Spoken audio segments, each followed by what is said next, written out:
I'm a runner. I'm a golfer. Yes, a pickleball player. I admit it. I have a problem.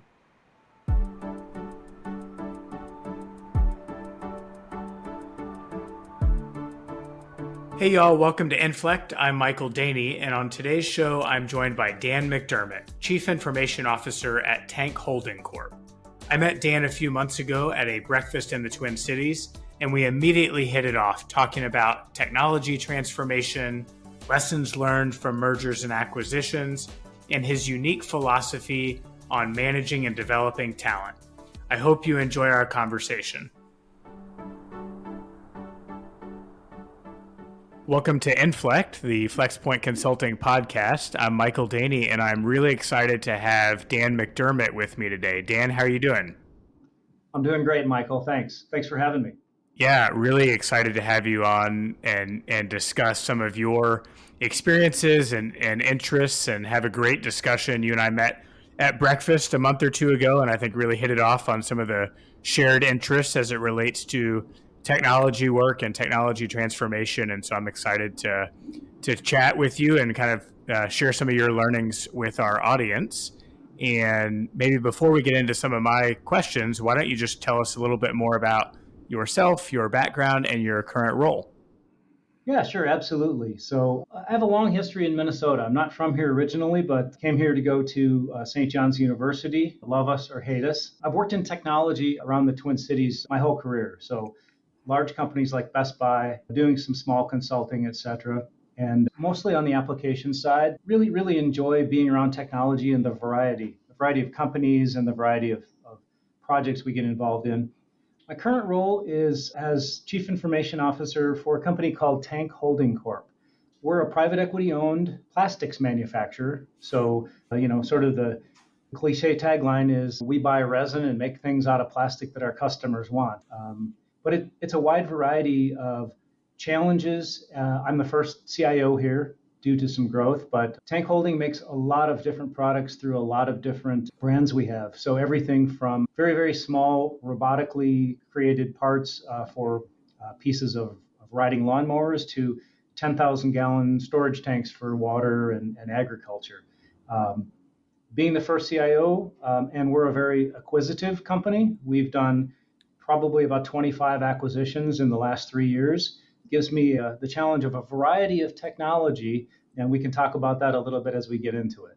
Yeah, for sure. Well, thanks for the background. And I think in your description of Tank Holding Corp, it's one of those things where your products are all around us in so many different places and have so many different use cases. And so I think that's really fascinating. And one of the things that piqued my interest when we talked before was what you just mentioned, which is all the acquisitions that you all have done over the last many years. And I am really intrigued by acquisitions and mergers, not only because the technology components are often challenging and interesting, but also because that's where a lot of the people and process complexity comes in when you're bringing teams and organizations together. And so I'd love to kind of dive into that a little bit more and hear maybe about some of the specific tactics you and your team have used to onboard some of the groups that have joined.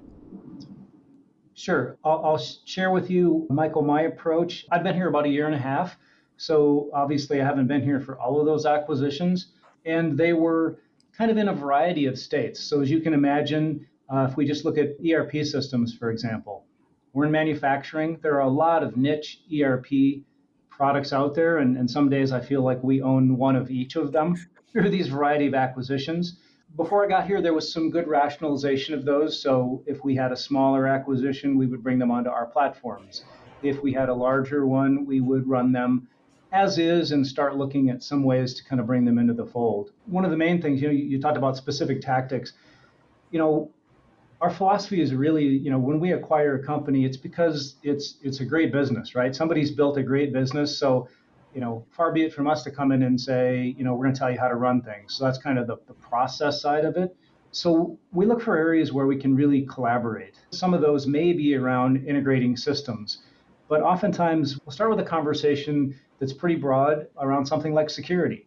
And that's hey, you're part of the family now. We'll tell you a little bit about our footprint, what we do from a cybersecurity standpoint, but I'm really interested to know what they have. One, because I just inherited it. And two, it's just a way, again, for us not to say thou shalt, but it's something that we can really work on together. And so far, all of those conversations, the leaders at the companies have been very receptive about sharing and learning from us learning from them. And it's been a great way to kind of start the conversation around collaboration. We do the same thing from a data perspective, and we have conversations around how they manage their data, how they use it for decision making. So I think, specific tactics is a little hard because, it's very different. If it's a small acquisition, we may just, as they say, swallow them whole a little bit. We bring them onto our systems, we bring them onto our network, we use our security tools for them. But if we acquire a company that's substantial in size, they've got a lot of good practices in place. So I'm always interested in finding out what do they have today. And there might be some things that, whether it's a great contract they have in place, that we just let it run for a while. So hopefully that's a little bit of an overview. I know it's not like the specific onboarding playbook, but I'd say we're developing that too in terms of our approach.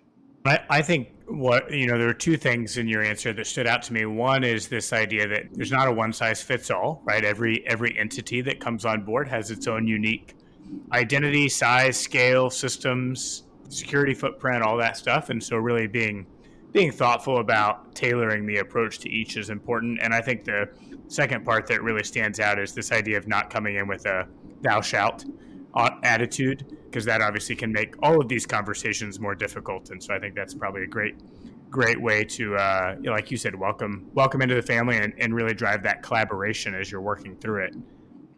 Yeah, absolutely. And we didn't talk a lot about the people part other than the, collaboration is a great way to start. But, some of these companies are smaller, so they might not have an IT department. They might have one person or a controller who sort of manages the tech function, and then they work with a managed service provider or MSP in their region.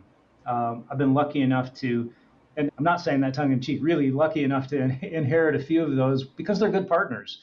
I wasn't sure because they're third parties, but to affirm, they've been pretty responsive in terms of giving me a good lay of the land of what they see is needed. Sometimes it's maybe a little bit overkill for what we need, but they've been great in terms of, again, helping us out when we're going through our cybersecurity insurance. And I don't know the environment as well as they do, so I rely on them a little bit. Certainly, we want to maybe start taking some things off their hands if we can do it internally and not rely on them as much and learn the environment a little bit more. But they've been great. So, from a people perspective, we rely on them as much as, or if not more, than some of the people in the acquired company. Yeah, I think that's such an important part of the acquisition activity. And like you said, kind of driving that collaboration. As you think back on all this work, are there one or two wins that you are most proud of for you and your team? Yeah, there's a pretty good list, but I think one thing that really stands out, in addition to continuing to onboard some acquisitions and integrate them, is I mentioned multiple ERP systems. Well, as an entity, as we grow, we still need good data for decision making, whether that's sales data or operational metrics. Looking back to a year or so ago, I could focus on trying to get us to a single ERP, right? Integrate those in and realizing that, not only would that take probably years to do, but by the time I got there, with our acquisitive nature, we would have more of them. So we put in place, with the help of a third party, we put in place a data warehouse with BI reporting on it, where we can extract the data from all of the ERPs we have. And we recreated some of what was being done manually from a sales perspective. So it's automated, which helps codify information that's been around in people's heads for years and how we get there. We've improved it in some cases. And on the operational metrics side, we've been able to deliver some things that people simply just didn't have before because of the level of effort in trying to create it manually. So that's been quite a win, both at a point in time and also as we onboard new acquisitions, because we can take a look at them and say, gosh, in maybe 6 to 8 weeks, we can connect to the new ERP and start having data flow into the warehouse and make its way into those daily reports as it gets added to the dashboard. So that's been a win for the team to accomplish something like that, but it's also been something that's very visible to the business for decision making when you have all these different brands and entities. Yeah, very thoughtful design, thinking ahead towards additional acquisitions and really prioritizing that speed to market, for lack of a better term, in terms of getting the data and the insights into an aggregated view. I think that's such an impressive case study. Absolutely. I mean, I won't say absolutely to the impressive, but it was absolutely both thinking about, well, how do we address this issue of multiple endpoints today, and also know that we're going to continue to add them, and we're going to continue to want to have a full picture of reporting. It's been very visible. Is it perfect? No, absolutely not. Do we have a scalable platform that we can continue to mature over time? Absolutely, we do, and that's what we've been doing, is not only adding new entities as they come on board, but continuing to say, hey, if you find something and you say, this isn't right, great, help us make it right, and then it'll forever be right. So that's been fun to see. Yeah, well, I think some great learnings in there in terms of how to approach acquisitions, from the collaborative style and the right sizing your approach through to the data and security pieces. So I appreciate you sharing that. I'd like to switch gears a little bit now and talk more about the people side and managing and developing talent, which is something you and I have talked a lot about offline. But I'd love if you could share with our audience your overall philosophy on performance management. Sure, absolutely. And I've enjoyed your perspectives on this as well. I guess when I first started managing people, it wasn't a philosophy yet, but as the teams got bigger, I realized that I had to take the best of what I had seen and liked, throw out maybe some of the things I thought that didn't work so well. There are really four things that I look for when, and this could be during an interview process. I can ask these as questions, or when people come to me and they, send on my team and say, Dan, how do you evaluate performance? And there's really four things. So the first one is I ask or evaluate, do you make good commitments and do you keep them? And I think I shared with you, Michael, I started by just saying, do you keep your commitments? And then I realized that, well, you can overload people and they can burn out their motors by taking on too much. So that shifts the conversation to, well, let's talk about what making good commitments means, right? It means that if I send you a 30-page PowerPoint deck and say, comments, Michael, well, you don't have any idea what I really want. Or I want you to take a 2-minute look at it and say, I like the font, or do I expect you to spend 3 hours tearing it apart? So let's make good commitments, but then once we agree on what it is and when it's going to be done, by when, that you meet that. The second thing is, do you improve the process, the way we do things, or the practice area? Because it's one thing to do the work. That's the first thing about keeping your commitments. This is help make us better, right? Help us make a better place, that we don't keep doing the same things over and over again, like manual reporting, subject to human errors, etc. The third thing is, not only, I just talked about how you improve the process or practice, this is how do you improve yourself? So it's how do you take care of your own development? And then I added after a bit, kind of in parentheses, and that of your team. So if you're an individual contributor, I'd like to know, how do you build a better Michael, right? What are you going to do this year that's going to help position you for the kinds of goals you have for yourself? But if you're a leader, whether that's 2 people or 20, how do you interact with your team? The fourth thing is, how do you show up? So this is the values piece. You can be the best salesperson, but you're a total jerk and no one trusts you or wants to work with you. So that's a fail in my book. So those are the 4 that I've landed on, and they've proven pretty effective so far. This is probably over about the last 7 or 8 years. Yeah, well, I appreciate you walking through those. What I love about those 4 and the way that you articulate them is the nuance of each one, right? In a management 101 book, it might say, keep your commitments. Like, yeah, okay, that's self-explanatory. What's not self-explanatory is, are we making the right commitments? Are we thinking about the right ones to then hold ourselves accountable to?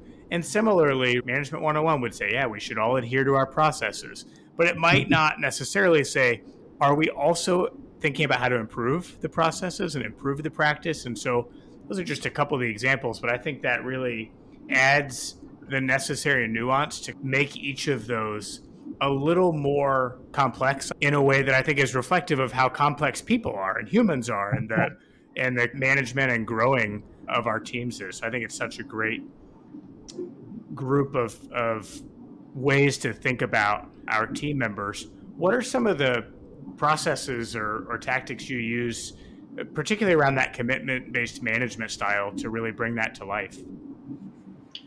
Oh boy, there's a number of them. One is, and people who've worked with me, we talk about the conditions of satisfaction between a customer and a performer. So that sounds like foreign language, but it's really just that notion of accountability, right? So making it happen, whether that's daily, weekly, or monthly. We're kicking off a project here with our finance team, and I want to understand clearly who's the customer for that, who's the one customer for that, so that we know who we need to go to, so that it's not three different answers, and who's the one performer. And then those two kind of negotiate between them, what does it mean? And when I say conditions of satisfaction, Michael, I know that sounds foreign a little bit. That's really just what's the commitment, right? That's how you define the commitment. It's the time and the what and what does done look like, or any of those terms you've seen in the past. On a personal level, I would just add that there's some very, very simple things that I've done where every day I have my big list.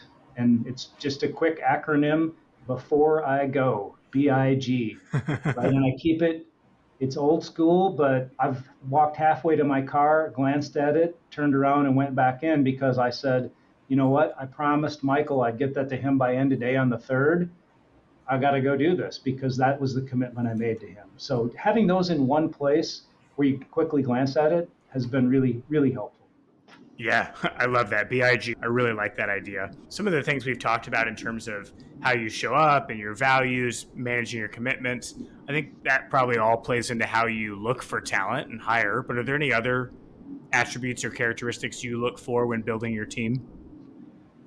I think there are nuances, Michael, but within those four parameters, when there's the notion of behavioral interviewing, where you're asking people about specific, this is the old tell me about a time, but it really does highlight it. If you can understand how people track their commitments and really manage them, and saying that you're going to keep 100% of your commitments is a fantasy standard, as a CIO I've worked for many times would like to say.